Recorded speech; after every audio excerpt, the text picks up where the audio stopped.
puxo, ó. O que vai acontecer se for positivo? Não sei se você consegue observar aqui nessa área que tem uma pequena elevação, ó. Tá conseguindo perceber ou não? Ó, muito pouco. Por quê? A frouxidão que ela tem aqui é a fisiológica. Quando você fizer no teu colega, você sente que a tibia está, ó, deslizando anteriormente. Tá sentindo aqui uma pressão? Quando eu faço aqui, você começa a sentir uma pressão aqui, né? Tá sentindo a pressão no ligamento? Isso é o ligamento que está travando. Se você tivesse com o ligamento rompido, o que ia acontecer, ó? A tibia fica solta. Você puxa e ela faz isso, ó. Ela vem na tua mão. Tá claro isso? Independente da dor. Isso é um erro que vocês cometem. Não é caracterizado pela dor, é caracterizado pelo grau de instabilidade, o quanto que essa tíbia vem na minha mão. Tudo bem? Dá um toque aí no computador para mim, por favor, na setinha. Gaveta anterior tem a mesma finalidade, que é o quê? Abrir a gaveta, que é puxar a tíbia anteriormente. Aí aqui nesse caso, cadê a Beth que falou, né? Aqui, ó. Aí eu tenho que sentar para estabilizar, porque caso contrário, o que vai acontecer? Como eu aumentei a angulação, perdi firmeza lá embaixo. Então eu venho aqui, ó, mais ou menos 90 graus. Senta com a parte posterior da tua coxa, não senta com o teu glúteo, tá? Principalmente as meninas. Para não machucar o paciente por causa do trocante e para não dar nenhum tipo de margem de pensamento para o paciente. Então aqui, ó. Porque tem paciente que nós já conversamos há muito tempo. A literatura fala pra gente que você tem que colocar o teu dedo na linha articular, os teus polegares aqui, ó. Só que eu só faço há 20 anos assim. O importante é você abraçar a perna e puxar, cara. Não gosto de ficar segurando. Depende do tamanho da tua mão. Eu tenho que puxar a tíbia. Eu prefiro aqui, eu abraço aqui e venho, ó. Observe aqui que sobe um pouquinho nessa área, ó. Percebeu que subiu? Mas não vem mais, ó. Não vem mais por quê? Porque o ligamento está íntegro. O ligamento está aqui, está travando, ó. Sentiu dor, alguma coisa? Baixa a cabeça. Só a pressão.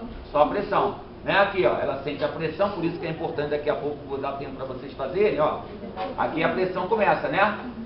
Se eu fizesse aqui na marra, o que vai acontecer? Eu vou romper o ligamento cruzado anterior dela. Se tiver lesado esse ligamento, o que ia acontecer?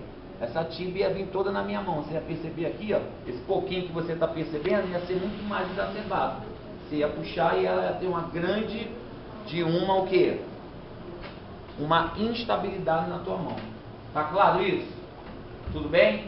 Vamos aproveitar então. Lacma e gaveta anterior serve para pesquisar a integridade do ligamento cruzado anterior. É caracterizado pelo grau de deslizamento da tíbia quando você puxa, ok? Vamos emendar no posterior. Vamos fechar a gaveta. Então, quem é que estabiliza o ligamento? Quem é que estabiliza a articulação posteriormente? Quando eu empurro.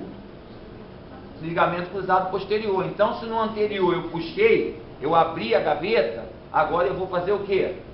Vou fechar. Se no anterior a positividade seria a tíbia que estava vindo, o que vai acontecer agora com o posterior? Se tiver lesado o ligamento, eu vou empurrar, essa tíbia vai escorregar posteriormente, vai ficar o que aqui na frente? Uma depressão.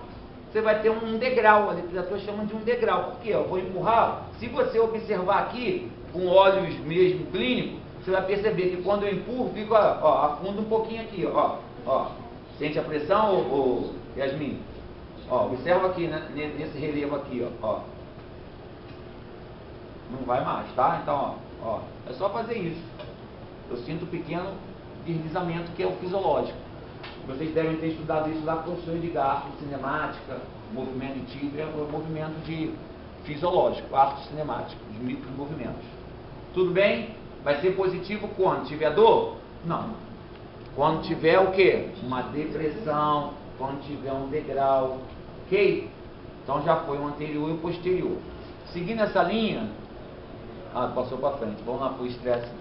O estresse e o esforço em válvula. Depois, vocês me lembrem, ou vocês pesquisem, porque o teste que a gente vai fazer, eu usei muito valgo e vado lá na sala, porque é o que a gente encontra com maior frequência, mas esse teste ele tem 3 nomes. Ele pode ser estresse ou esforço em valgo, ou algumas literaturas trazem como bocejo articular medial. Isso é importante vocês saberem, que amanhã vocês estão fazendo uma prova. Ah, o teste do bocejo articular medial. Pô, o Barrado não falou nada disso. É o teste para ligamento colateral medial. Como a gente vai fazer? Aqui, ó. O que nós falamos na sala, quando a gente analisou o mecanismo de lesão? Quando meu paciente sofre um trauma lateral, ele faz um valgo, não é isso? Quem é que tenta segurar essa articulação? Quem é que está aqui medialmente tentando segurar? Ligamento colateral medial. Ligamento colateral medial, porque ele é o principal estabilizador da minha articulação quando ocorre um valgismo. Então, o teste nada mais, nada menos que é o quê? Eu reproduzir. Então, a minha tíbia eu vou puxar para fora e meu fêmur eu vou empurrar para onde? Para dentro. Note o seguinte, a referência que eu sempre uso, isso não está na literatura. Observe a patela com a crista ilíaca. Normalmente a patela, ó, você tem a direção aqui do reto femoral, melhor dizendo. Tá vendo isso aqui, ó? Analise isso aqui porque você vai perceber a diferença do eixo. Esse teste também não é caracterizado por dor. Ele é caracterizado pelo seguinte, analisa comigo, ó. Se eu empurro meu fêmur medialmente, se o meu ligamento estiver rompido, o que vai acontecer com o meu fêmur? Ele não vai medializar? Então, observem vocês